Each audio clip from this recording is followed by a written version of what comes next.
हो, तुम शिक्षा हासिल कर रहे हो, शिक्षा प्राप्त कर रहे हो, ये मुझे बताओ तुम्हें क्या बनना चाहते हो, तुम क्या बनने के लिए पढ़ रहे हो, क्या बनने के लिए तालीम हासिल कर रहे हो। तो कोई बच्चा उठ के बोलने के लिए तैयार नहीं हुआ कि मैं डॉक्टर बनूंगा, कोई ये कहने के लिए तैयार नहीं है कि मैं मास्टर बनूंगा, ये कोई कहने के लिए तैयार नहीं है कि मैं इंजीनियर बनूंगा, कोई कहने के लिए तैयार नहीं है। मैं तो हमारे एक स्टाफ थे जिसे मास्टर जुबेर साहब कहते हैं, जहीर साहब के लड़के, उन्होंने कहा मौलाना साहब इसे क्या कहते हैं, ये तो सीओ बनेंगे, बीओ नहीं सीओ बनेंगे। सीओ का मतलब आप जान रहे हैं कि दिल्ली जाएंगे और सुई धागा पकड़ेंगे। मेरे मतलब मुझे याद रखो, एक बात मैं कह के अपनी बात को खत्म कर रहा हूँ। एक शख्स जब उसकी वाइफ का इंतकाल हो जाता है, उनकी बीवी का इंतकाल हो जाता है और इंतकाल होने के बाद उसका दो छोटा छोटा बच्चा 4-5 साल का था और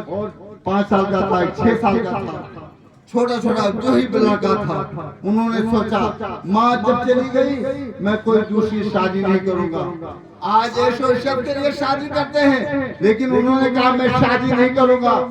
बल्कि मैं इस बच्चे को पढ़ाऊंगा, इस बच्चे को तालीम में दिलवाऊंगा। इस बच्चे को उन्होंने कहा कि मैं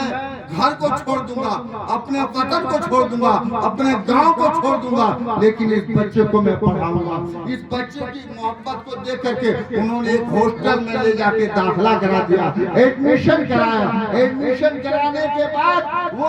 आदमी चला जाता है, कहा बेटा मैं जा रहा हूँ कमाने के लिए, हॉस्टल का जो तुम्हारा खर्च होगा मैं बर्दाश्त करूंगा, जो फीस होगा मैं बर्दाश्त करूंगा, जो तुम्हारे पर खर्च होगा नाश्ते का वो मैं बर्दाश्त करूंगा, खाने पीने का सब इंतजाम मैं करूंगा, लेकिन तुम पढ़ो, तुम मेहनत करो। वो मेहनत करता रहता है, वो बाप जो है उसका महीना होता है फीस लेके जमा कर देता है, महीना आता है वो ले जाके उसकी खुराकी जमा कर देता है। करते करते काफी दिन होता है, मैट्रिक पास कर देता है। मैट्रिक पास करने के बाद मैट्रिक पास करने के बाद इंटर भी पास कर लेता है, सब डिवीजन से पास करते करते वो कंपटीशन की तैयारी भी करता है और कंपटीशन तैयारी करने के बाद आईएएस ऑफिसर बन जाता है और आईएएस ऑफिसर बनने के बाद एक भाई जो जीरे का कलेक्टर बन जाता है, जब कमीशन पास करता है डीएम बन जाता है, कलेक्टर बन जाता है और एक भाई जो है वो इंजीनियर बन जाता है, लेकिन अपना घर नहीं देखा है, वो होटल में रहता है, पढ़ता है होटल में, रहता है होटल में, होस्टली से यूनिवर्सिटी भी जाता है, होस्टली से वो स्कूल भी जाता है, होस्टली से पढ़ता भी है, लेकिन वो पढ़ते पढ़ते एक डीएम बन गया है, आईएएस ऑफिसर बन गया है, एक कलेक्टर बन गया है, एक इंजीनियर बन गया है। एक वक्त ऐसा आता है मेरे मोहतरम बुजुर्गों, एक वक्त ऐसा आता है बेटा कहता है कि मेरे भाई चलो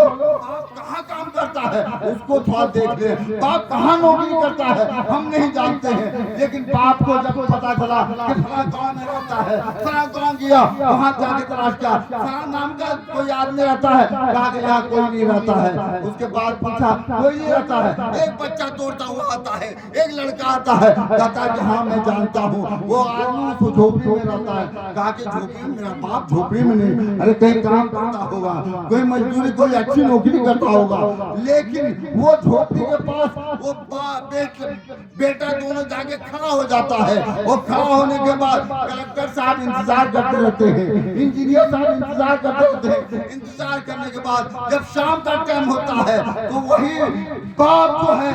एक इस कांधे में दो झोला होता है और इस कांधे में दो झोला होता है, बाप को देख करके कि बाप ये आप क्या कर रहे हैं, कहा कि बेटा अगर तू डीएम बना है, तू कलेक्टर बना है, तू इंजीनियर बना है तो इसी झोले की बरकत है,